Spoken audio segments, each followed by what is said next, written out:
different histories and experiences. But we have been all catapulted into a world where we need to embrace each other. And I see a strategy that does just that.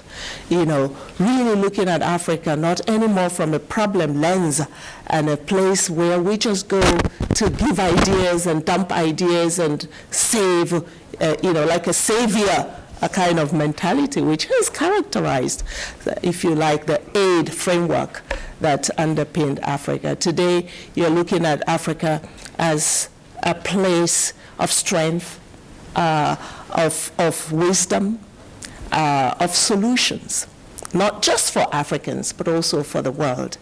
And that's not just in terms of its resources, because I think that Africa was always looked at as a place with a lot of resources to develop other areas. But this was a mentality and an action of extraction and exploitation. That's what dominated the relationship with Africa in the past. Today, I think the message from this strategy is that we want to see prosperity on the African continent, even as we look to Africa to provide solutions for our needs in the future. This is multilateralism in its best form. And we are living in a world where multilateralism is hugely challenged. The concept itself is diminishing in many minds and many politics. And I think a strategy like this and the examples that are set could be the answer to rescuing multilateralism as a value that the world needs to embrace at its most desperate moment. And I don't think we should take lightly, Minister, some of the things that you've said here in your understanding of the continent, both in terms of what the shared values are, but also in terms of where the needs are and start to converge. This is a continent that has a lot to offer, but has not been really counted on to make that offer because of very negative perceptions of the continent. Africa needs to be liberated from there. Homegrown solutions are there. How do we invest in those? And as UN Development Program, we also just adopted a strategy, a strategic offer for the continent. And when I looked at our impact areas, I was quite surprised to see how closely aligned they are, which for me is very encouraging. It means that we're starting to have the same assessment of what needs to be done. In our strategy, we look at the same issues that you just highlighted, the importance and the centrality of investing in women, younger women and older women, and how this is a driver, not only for development, but also for peace and security in the world.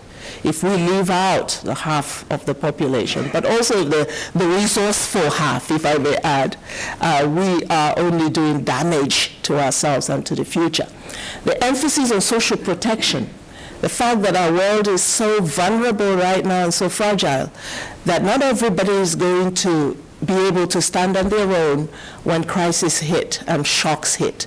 There will be sections of the population that need a hand, that need to be supported to build their resilience. And we need to invest in structural transformations in those countries that would allow that kind of support to materialize. Emphasizing the growth economies, renewable energy, for instance. Africa today has a situation where 600 million people have no access to secure energy. That it's not sustainable future for the world and for the continent. How can a country like Germany make a difference there? By investing its new technologies, its technical capacity to support African countries to develop energy sources that are more sustainable and less harmful for the environment. It can be done, but it needs to be accompanied. All the areas that have been highlighted, I believe, are hitting the note on where development assistance today needs to be focused on in a continent like Africa. So I'm very happy that I was invited to join this, and I'm very proud to see the emergence of a strategy for Africa that echoes what I, as an African, would dream of in our relationship with the rest of the world. Thank you.